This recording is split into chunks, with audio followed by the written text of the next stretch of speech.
And good afternoon, everyone. Thank you for joining us today and welcome to our One College Models webinar. This model represents a growing strategic initiative for both our state and nation. As part of the North Carolina Community College Leadership Program, we're conducting this webinar to discuss our research, its findings, and deploy a toolkit pertaining to the One College initiative. Before we begin, I'd like to convey a few items of note. In the chat, please provide a quick check-in by typing your name and organization, and we're glad that you could attend today. This presentation is also being recorded. Each attendee should have been prompted to provide video consent upon entry. If you do not wish to appear on video, please mute your camera at this time. We're also utilizing the Q&A feature in Zoom for this meeting. The Q&A feature allows our research team members to answer your questions during the webinar. Our research team members will either respond to your question or mark it to be answered live at the conclusion of the presentation. Therefore, please utilize the Q&A icon located in the toolbar and hold any additional questions until the end of the presentation. The research team consists of members from the 2021 doctoral program cohort for the Community College Leadership at NC State University. My colleagues on the NC State research team are Trip Belote, PhD student at NC State, Rosalind Bethea of Educational Partners Unlimited, LLC, Jennifer Campbell from Davidson-Davie Community College, myself from Wake Tech, Emanuela Martin from North Carolina State University, Mary Elizabeth McIntosh from Cape Fear Community College, Johnny Mickle from Davidson-Davie Community College, Janice Stoll from Wake County Public Schools, and Cindy Webb from Electricities of North Carolina. As we look forward to today's session, we'll continue by providing a definition of the One College model. We'll discuss our process, the leadership survey and interviews, and we'll discuss our work at the N3 CSDPA conference and corresponding feedback and staff survey. And lastly, we'll deploy the One College model toolkit, which we've created. Let's start with trying to define what the One College model means. If you had to define One College model, what would you say it is? Go ahead and type that into the chat, your ideas about what the definition of One College model is.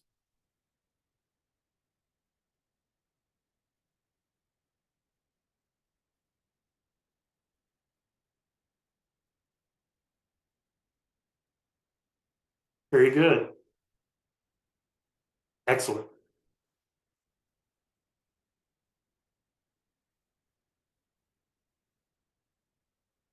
Great. Please do continue to enter your ideas, but as you can see, your responses are similar to what we found in our research. People and institutions have their own interpretation of what that means and what it looks like.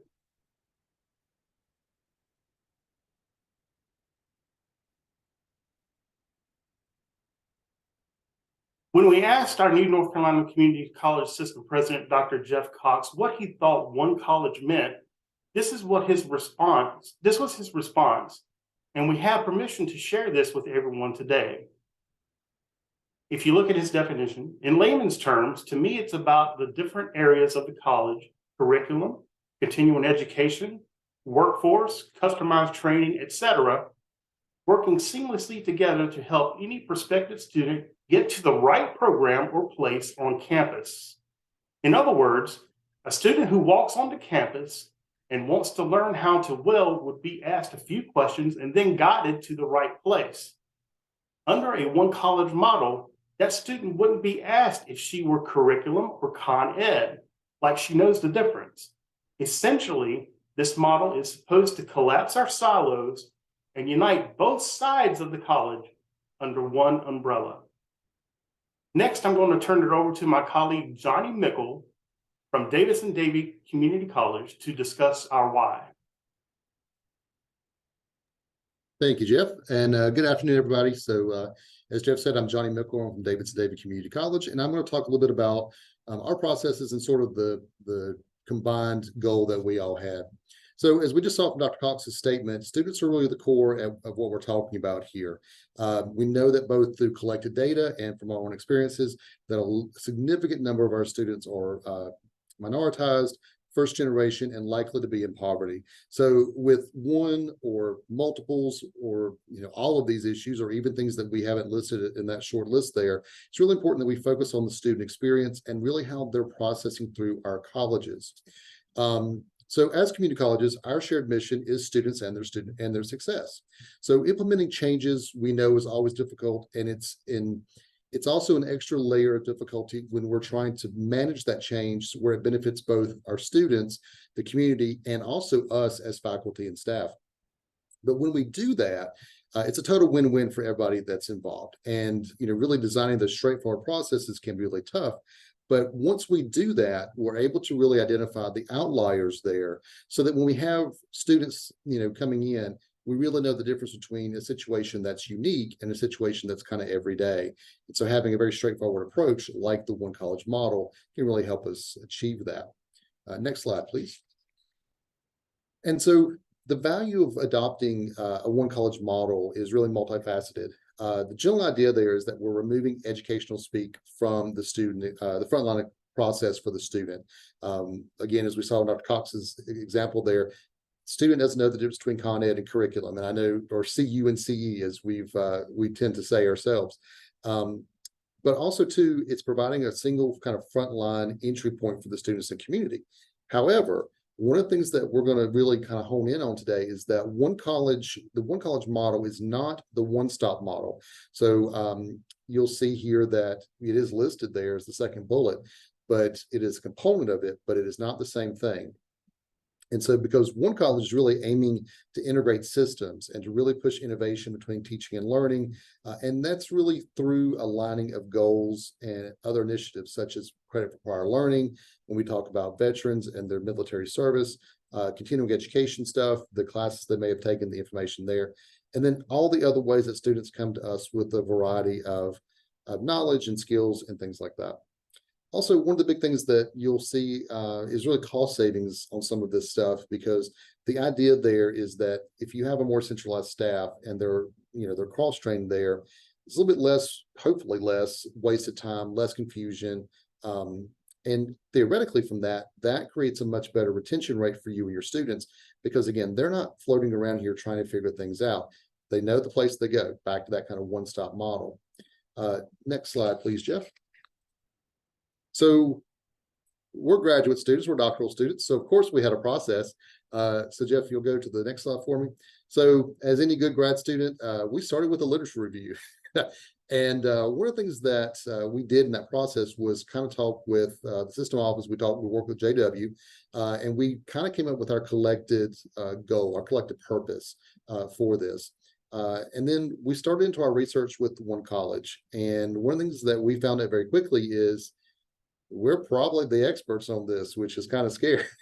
There's not a whole lot out there actually right now as far as data and best practices and things that you should or shouldn't do. A fair amount of info on the one-stop model and other themes that are out there and things. That's kind of the method that we took. But lots of little bits and pieces, but not really anything yet that's fully one college. From there, many of you guys probably also received the leadership survey that we sent out a few weeks ago, actually. We also did a staff survey as well. And then for some of you, I've already seen a few names that I recognize. We did interview some different colleges throughout the state that were reporting that they do currently use the one college model. So that was really, really helpful there. From that info, again, many of you may have attended our presentation at the N3CSDPA conference. We appreciate that you came through. We collected some data there, got some feedback from you guys to keep moving forward. And then from there, we have designed our toolkits, and we're doing this webinar today. And then we're going to go through and show you all of that toolkit and the other things that we have available for you later. Next, I'm going to introduce my colleague, Jennifer Campbell, who's here at Davidson-Davie with me. And she's going to talk about the surveys and some other things that I just mentioned. Jennifer? So we developed and sent out a leadership survey to over 100 community colleges across the state of North Carolina. And of those leaders listed within the distribution list that we received, 70 responses, and they yielded about an 85% response rate, with most of the respondents being from Forsyth Community College and Cadwell Community College. So in the survey, we asked the leaders if their college was currently participating in the one college model. On the pie chart, it shows that the responses that we received, and this includes multiple leaders from some of the same colleges. So here it shows that about 50% of the respondents indicated that their institution was or had adopted the one college model. About 34% of the respondents indicated that they were not using the one college model. And 16% of the respondents said that they had not adopted the one college model, but they planned to do so in the future. So in addition to this pie chart that shows the individual responses, we also have the institutional responses that's shown below in the table. And this table shows a breakout of how the 58 colleges responded, with approximately 19 colleges that claimed that they are implementing at least one component of the one college model. And we would like to take a moment to say thank you to all those who took the time to complete our survey. So based on the feedback that we got back from the survey, we noted some key points. So do what's best for the students. Also, there will be one point of entry, and it will take time and require complete buy-in from stakeholders to implement. To bridge the divisions between CU and CE through a shared student support service or services. Also restructure leadership to consolidate with shared facilities and resources. And lastly, organizational and cultural change is difficult. I'm gonna pass it on to Rosalind, and she is gonna discuss the Trailblazer interviews with us. Good evening, everyone. Rosalind Bethay from Educational Partners Unlimited. We reached out to several different trailblazers within the community college system. And we wanted to get their feedback and their thoughts on the one college model, and if they were implementing it and if they were not implementing it. Next slide, please. So as we go through this process of looking at what the Trailblazers stated or the information they gave us or concerns, I want you to think about, if you let a student wander around, they'll wander out the door. Think about that. Next slide, please. In the interviews, we found out that we had discussion on implement using one particular program area as a pilot. We thought that it was, in conversation, it was good that you use a pilot into one particular area so that you can determine the pros and cons of one particular area before you try to implement it across the college. Involve all key stakeholders when making critical decisions. Everyone, you will get a better buy-in if everyone is at the table in the decision-making process instead of dumping it into the institution. Expect emotions. Everyone has a spirit of fear, of the unknown, of what's going to happen or what's going to make a difference, or if I'll be able to keep my job. Expect resistance to change. We all hear it all the time. This is the way that we've always done it. That doesn't mean it has to continue to be done that way. Consider how students interact with campus facilities. Take at least 1 year to determine best structure, which means take a year with the pilot program to determine the best structure. Take into account feedback from those on the ground doing the work. The feedback from your staff is very important. Another quote I want you to think about. Everyone on campus is committed to understanding the unique needs of each student to achieve their objectives and goals. Everyone on campus. Next slide, please. We also discussed build stackable credentials into conversation. For example, CNA to LPN, ADN. We also know that the pandemic forced colleges to reconsider how to deliver deliver student services online. One college is not just about student-facing services, so don't neglect back-end processes. Create a work culture where it is okay to fail when trying something new. It leads to innovation. So now we're going to connect and reflect. So out of all of the things that I've mentioned, how does what has been shared align with your college's experience of the One College model? You can put your responses in the Q&A, or you can put your responses in the chat.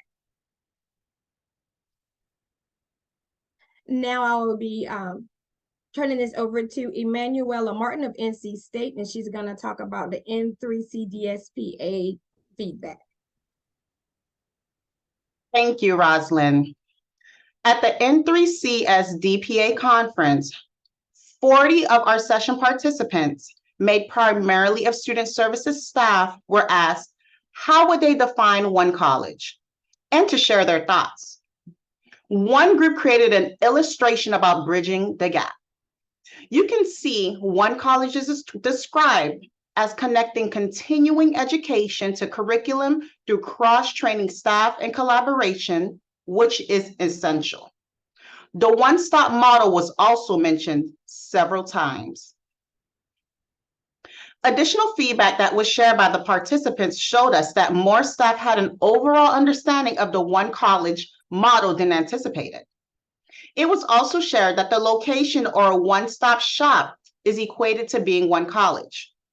One stop may be a component of the One College model on some campuses, but we want to strongly express that being One College is a deeper philosophy of all students having a sense of belonging on campus, regardless of their program.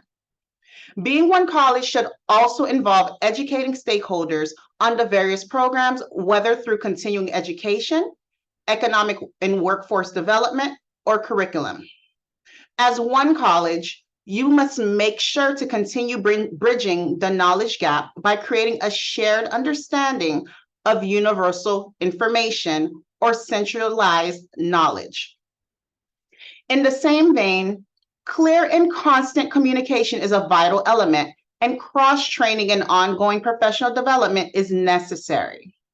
As most colleges have experienced, combating faculty and staff turnover can be a challenge, and participants expressed that cross-training can feel like an added responsibilities, which can be a contributor to work fatigue.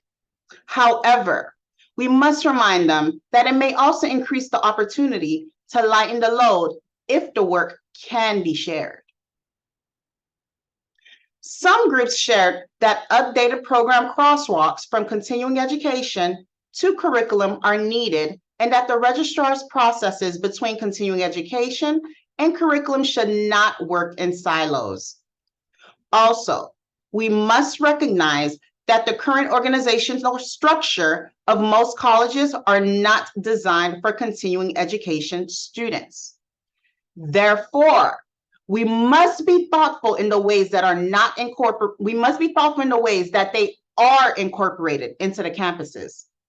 And lastly, the common mantra that we believe is most important to help staff make sense of the One College model is that a student is a student, regardless of their chosen program.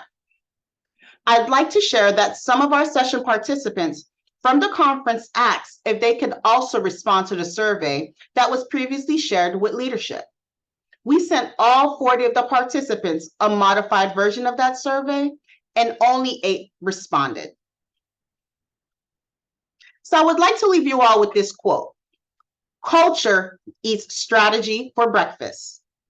As we found from staff at the conference, it is important to keep culture in mind because culture will always trump strategy. I will now pass it along to my colleague, Mary Elizabeth McIntosh, as she discusses our literature review. Thank you so much, Emanuela. So as a result of our research, there were several key themes that we found in the literature, as well as from our surveys and interviews with leadership and staff. And we took all of that and created a word cloud, which represents the voices of those who responded. And the word cloud, of course, it shows most prominently the repeated words as largest. So I'll just pause for just a few seconds for you guys to reflect on that.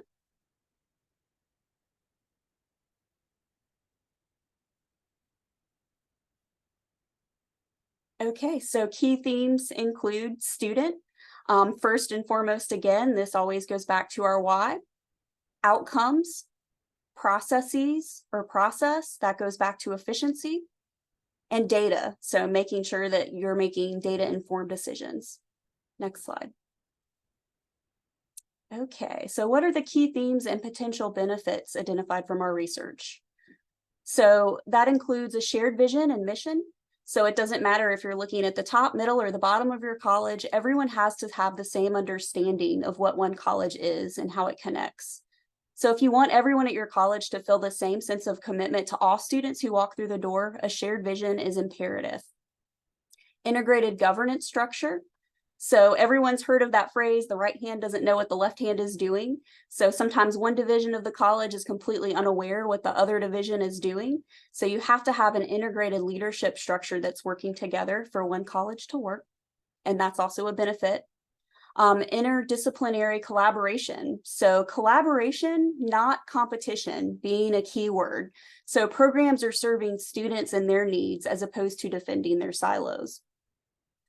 And of course, student support services as a focus. So if you're ever at a crossroads when implementing this model, the advice that we heard repeatedly was always ask, is it best for the students? This came up time and time again during surveys and interviews. And then data-informed decision-making processes. So not making decisions until you have key data. And then lastly, embracing the unique culture of your college and its local and regional community. So there's never going to be a one-size-fits-all for this model. We've worked really hard to share some pointers and get perspective about it, but we are conscious that we can't be prescriptive in this process and say this is a singular model that's going to work across the board for everybody. One college is going to look very different from campus to campus. Next slide, please. Okay, we wanted to keep it real with the issues identified as well. So one thing that we had mentioned before is resistance to change. Change is scary for a lot of people. It's human nature, but there's also opportunity there. Bureaucratic hurdles. So one of the colleges we spoke with mentioned issues with academic calendars. If you're truly one college, you're taking all of that into account and you're addressing it head on, regardless if that seems very daunting to you. So definitely taking those bureaucratic challenges into account. Resource constraints. So this model will take resources to get off the ground, but ideally once you get it going, it should be more efficient and a better use of resources. Faculty buy-in. This was a really challenging one, especially when you're considering deepening connections between curriculum and continuing education faculty. While you can't make everyone happy, what we have found from our surveys and speaking with leadership, it's important to at least listen to everyone. Okay, and the need for effective leadership and the need for stability in leadership as well. And then, of course, effective communication. So effective communication is important with any change process. So whether you're looking at doing change with one college or you're looking at doing another big change across your campus, communication is going to be crucial. You don't want rumors flying around. You want to make sure that everybody is on the same page and that you're keeping the why behind why you're doing the change in the forefront. Okay, next slide.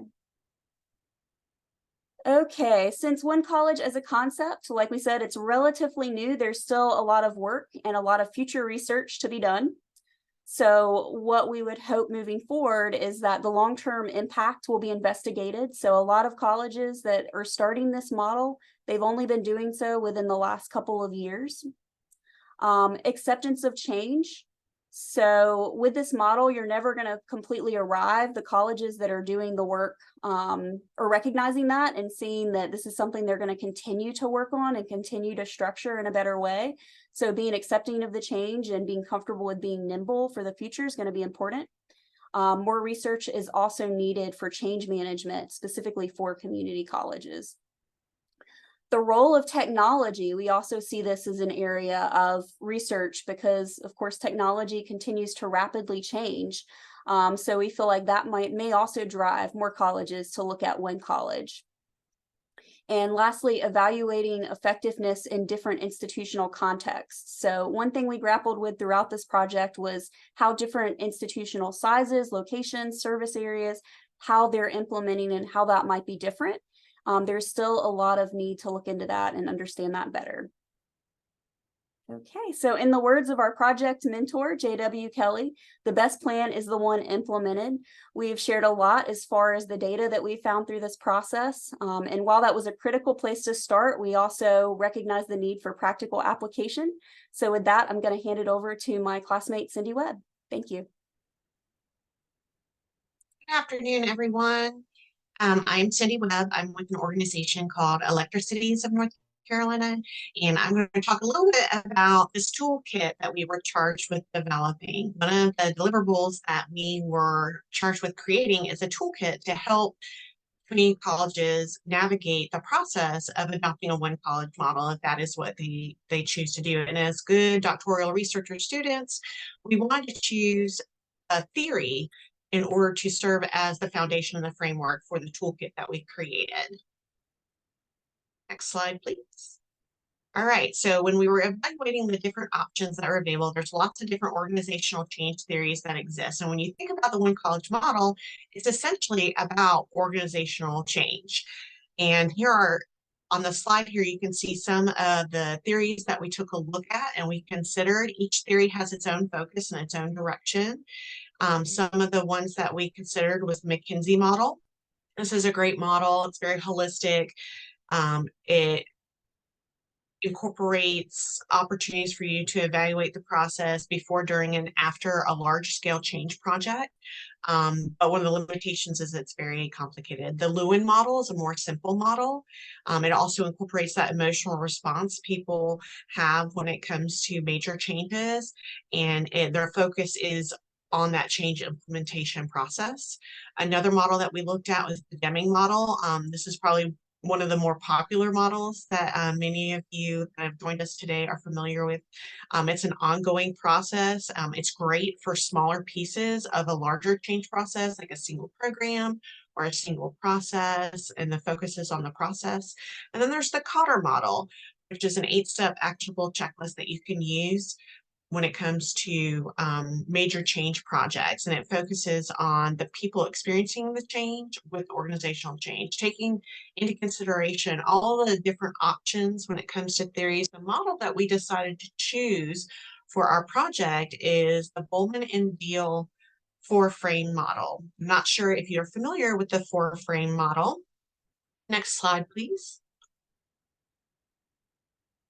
The Bowman and Deal model, there's 4 frames to the Bowman and Deal model. There's the human resources frame, the symbolic frame, the structural frame, and the political frame. Adopting one college model is a complicated, major organizational change project. And as community college leaders, you may need to use a couple different models and theories in order to guide your people and your processes through a major change like adopting one college model. We chose the 4-frame model because it approaches organizational change from an ecosystem perspective. Community colleges are complex organizations serving complex students, faculty, staff, and communities. You know, there's no one-size-fits-all solutions that will work for all of our community colleges. Each frame of the Bowman and Deal model provides a structure for evaluating each area of the organization and identifying solutions that will work well for them, always keeping the needs of the students at the center of decision making. Using a multi-frame approach allows leaders to analyze the organization from different perspectives or viewpoints, providing an opportunity for all stakeholder voices to be heard. I will now turn it over to Janice to help us understand how we use the Bowman and Deal framework to create the toolkit. Hey, thank you, Cindy. Dr. J.W. Kelly has overseen our project with the purpose to use our research to deploy a new evaluation tool designed for system-wide utilization. Before embarking on any large-scale organizational change, a self-assessment is needed to determine where a college is currently with the one college model, the direction to go, and how to get there. Whether you approach this as an individual, team, department, decision, or institution, answering the following questions will begin the process.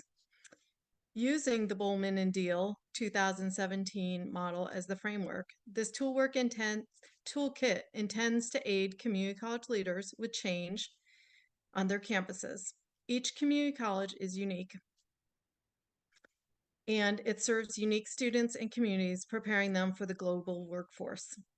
No single tool exists to help all students, all community college equally, This is adaptable and scalable. This toolkit is designed to guide community college leaders in facilitating change.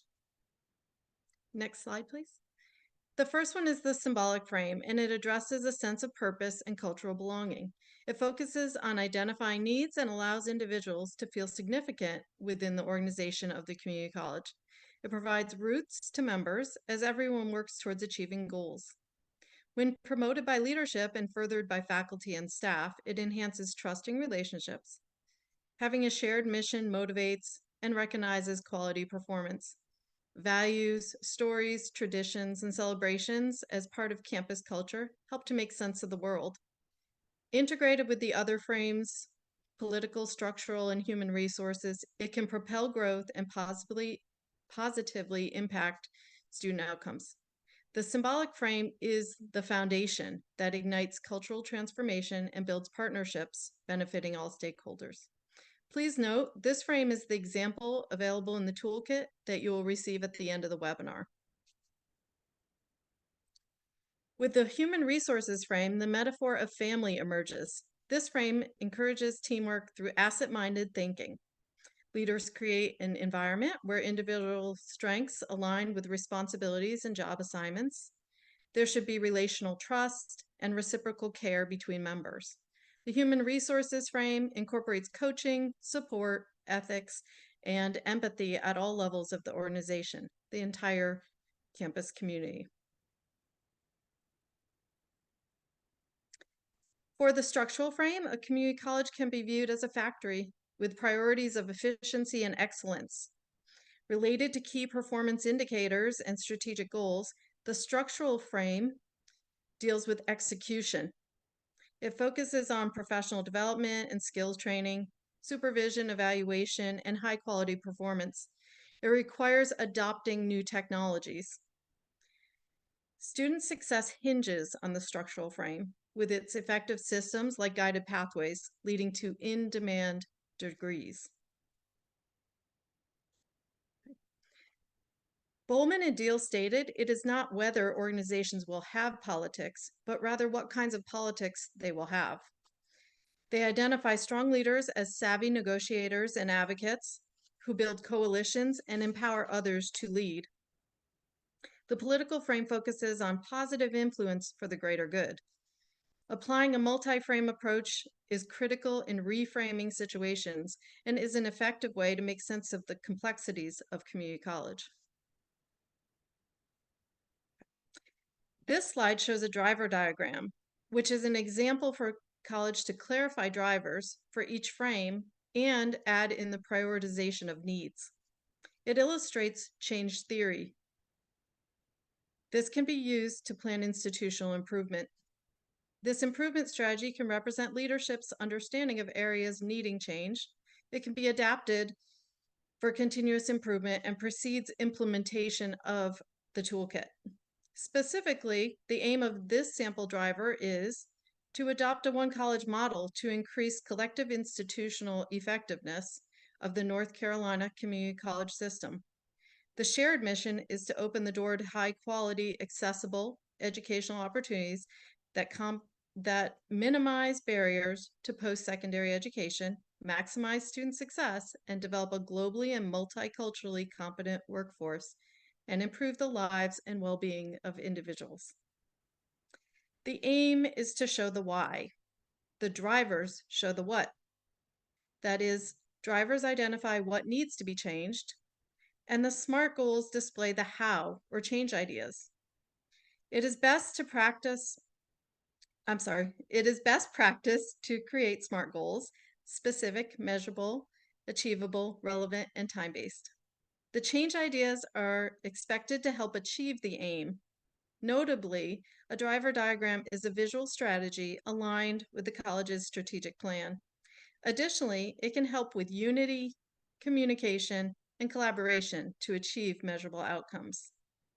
Leadership teams could employ this strategy to narrow or focus on primary needs before beginning the toolkit, shifting theory to practice. Now I'm going to pass to my colleague, Tripp. Good afternoon, everyone. I'm going to be presenting just via audio. I'm coming to you from beautiful downtown Bath, North Carolina, where we don't have the best bandwidth in the world. But as Janice mentioned, each college in the North Carolina community college system is independent and will pursue organizational changes differently. How these teams are comprised and tasked will likewise be college specific. Therefore, our task was not just to provide a rigid framework for implementation of one college model, but rather to provide a guide map and a resource toolkit for the change leaders at each college, whether that's going to be an individual facilitator or a cross-functional task force. Just to give you a brief summary of some of the important tools and resources that we've pulled together and that we can expand on later if you have questions about. First, these two books, J.P. Cotter's Leading Change and J.M. Bryson's Strategic Planning for Public and Nonprofit Organizations, hold immense significance in the context of leading change initiatives in the public sector, particularly in education.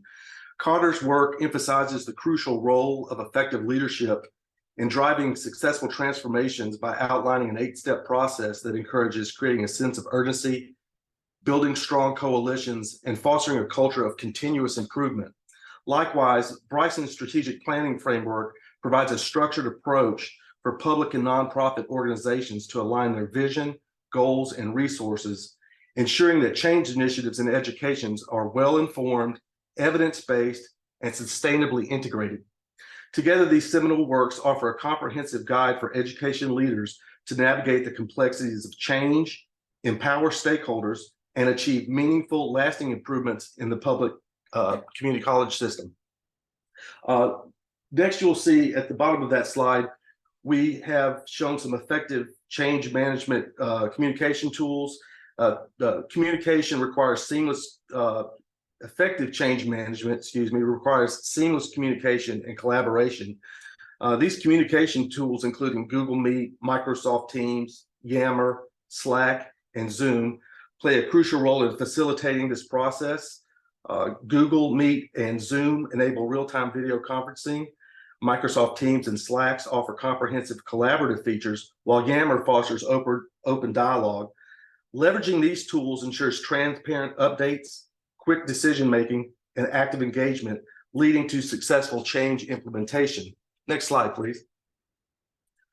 Project management tools, such as those listed here, offer various features to cater to different project needs and team sizes, from simple task tracking to collaboration to comprehensive project planning and execution. These tools and processes enhance communication and overall project efficiency. And at the bottom there, you see that we also have made some recommendations for survey tools. And often is the case, you'll have teams or members of teams that might be in different departments on different campuses. You might even have members of your team that are outside your institution, stakeholders, board members, community members, businesses, and so forth. And so having survey tools is very important to kind of keep a pulse of what's going on during the process. During the course of our project, we used the Qualtrics survey tool and it was quite effective. Next slide, please. All colleges will receive a copy of the toolkit with the templates for implementation. Colleges decided to implement will be invited to follow up. We have identified 4 of our team members that will be in session for about another year that you can reach out and if you have any questions or would like some follow-up with, there they are, Jeff Leonard, Emanuela Martin, Mary Elizabeth McIntosh, and Johnny Mickle. Next slide, please. We hope that all colleges will consider the opportunity presented by the One College model while retaining each college's uniqueness. To reiterate some of the benefits, this is a chance for greater collaboration, community partnerships, and student success and retention. Next slide, please. Our why for this project has always come back to the students. There are many benefits to the One College model, but as we have found from our research, you must keep the students front and center. Ultimately, we want our students to graduate and be successful in their chosen career. We are all part of developing a global workforce, and One College can help us get there. And with that, I'll hand it over to Mary Elizabeth for our thank you. Okay, before we share out on our toolkit and cover some questions and answers, we do want to share a note of gratitude to J.W. Kelly and Dr. James Bartlett for their unwavering support of this project, and this is on behalf of the whole team. And since, again, we are moving from theory to practice, we are going to go ahead and put our toolkit in the chat so you all can take a look, and then we will also do Q&As.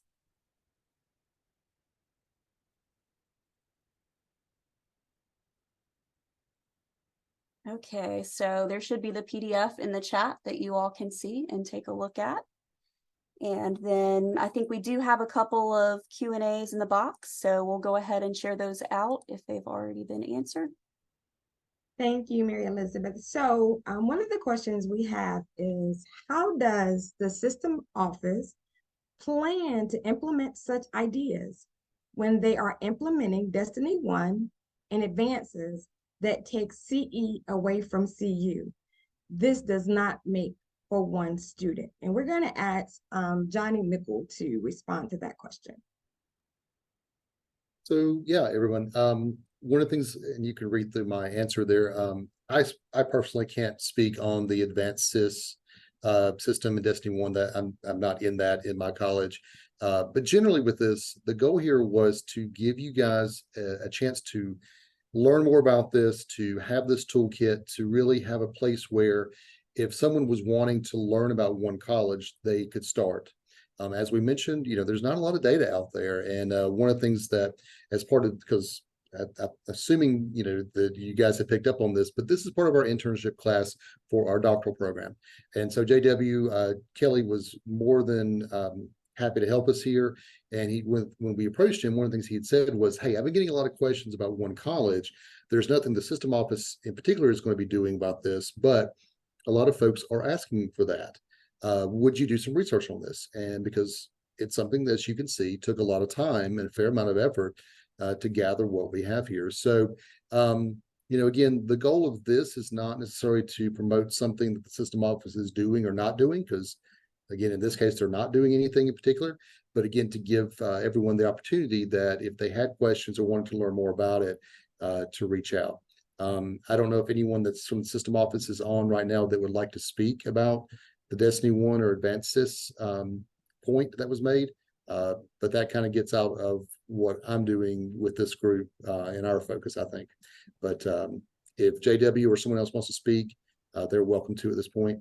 If there are other questions, again, go ahead and type them in the chat or in the Q&A, and we'll start addressing those.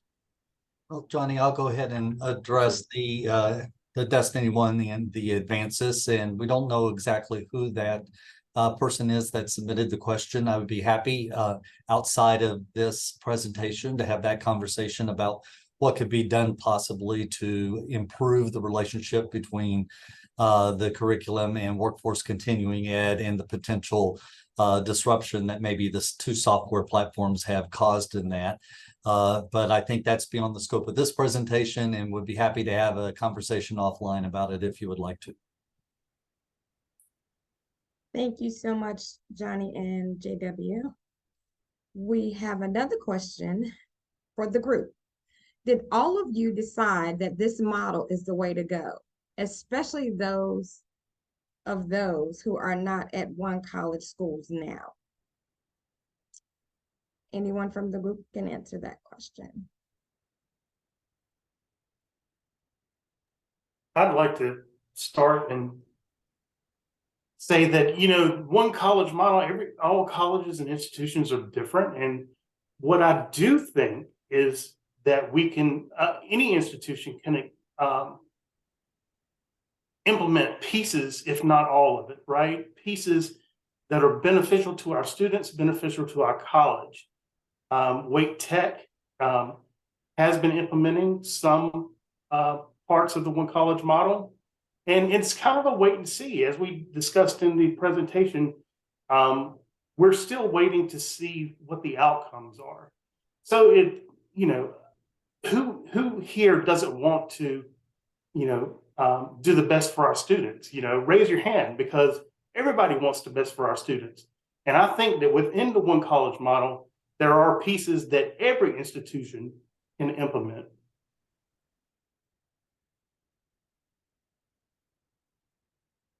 Thank you, Jeff. And I'll add to that real quick, Rosalind. I completely agree with Jeff on that. I think a big chunk of this too is based off the size of the institution. I know the smaller the school, the little bit easier it may seem to do a one model. I'm at Davidson-Davie. We're kind of mid-sized. You know, there's a fair amount of communication between curriculum and Con Ed side. But I do imagine that if I was at a school that had less than 1,000 students, probably would be able to implement this a little bit faster, or it may already be implemented, just not in a formal kind of way. So yeah, I think that's the gist of it, because you know, as I said earlier, it's really difficult to create a process that is easy for everyone involved, and that takes a tremendous amount of work. And I think that's what one college is really kind of pushing, is to give you that impetus to go through and say, hey, let's look at this, and are there elements of this, whether we've grown or we've lost enrollment or whatever, are our processes working effectively for our students as well as our faculty and staff? And are we creating silos that are not helpful? And we're all bad about that. I mean, that's a common refrain that we hear. So I think Jeff's got the point there. Is like, even if you're not implementing an entire one college model, there are probably elements of this that you can take away that will benefit you and your students.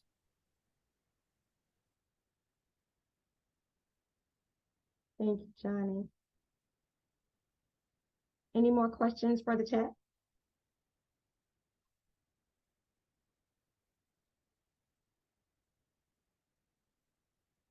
If not, we'll turn it back over to Mary Elizabeth. Yeah, thank you, Rosalind. And feel free to write any more questions in the chat as you have them. I'm going to do a quick screen share of our model.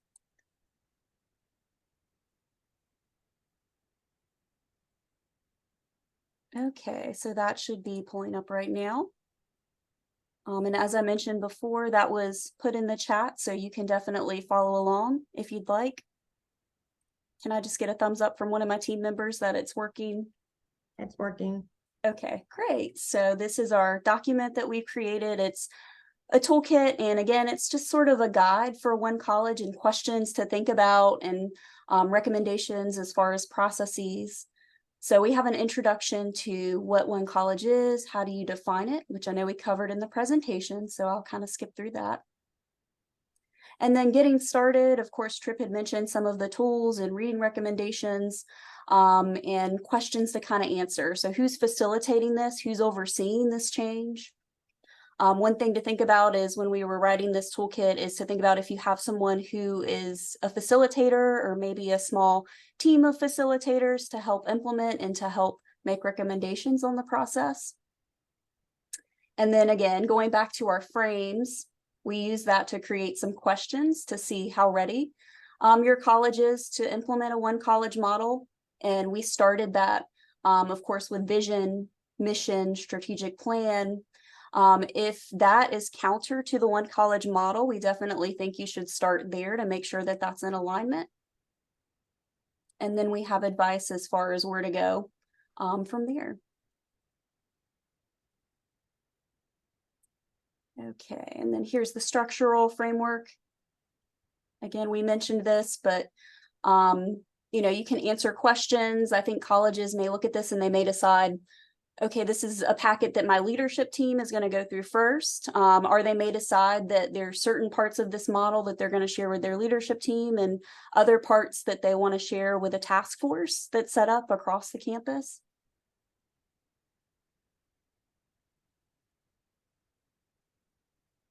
And so here we're using a SOAR analysis. I know a lot of people are familiar with SWOT, but SOAR slightly more positive, but gets at some of the same content.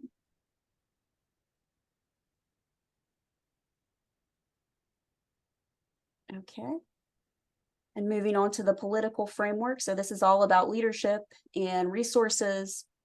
You know, one thing we learned from our surveys and talking to leaders from other colleges, you definitely need your board buy-in. You definitely want to have community support with this model.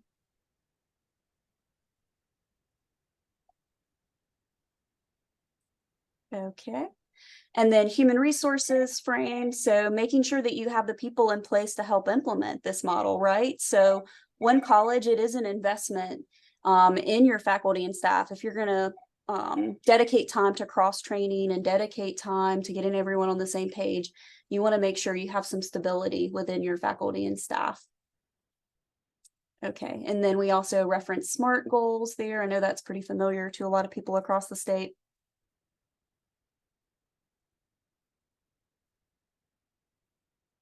Okay, and then lastly, we do have a fun example at the bottom. So this is a fictional example of maybe how a college would approach using this toolkit and approach doing the one college model. So I won't go through this now. I'm just going to pause and see if we have any more questions or anything that you guys want us to focus on, since we do have a few more minutes together.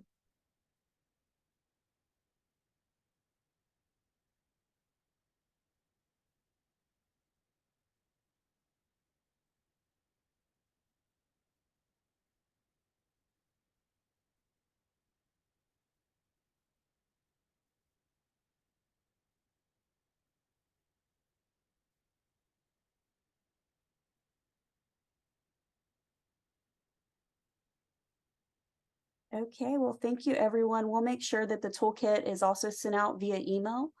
We'll also be able to share the slides if that's something that you all want access to.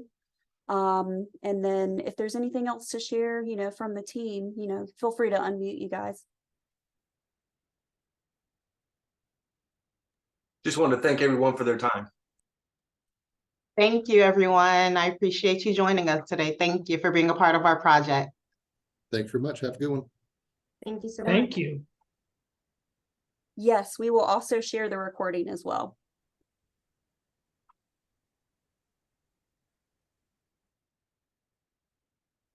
Thanks everyone for their time today. We hope that the presentation was informative and that it prompted some critical thinking and more questions. And if you have any follow-up, please reach out to us. And I'd like to just jump in one here at the end, Jeff, and that is thank you for the work of the class. I think they did a great job.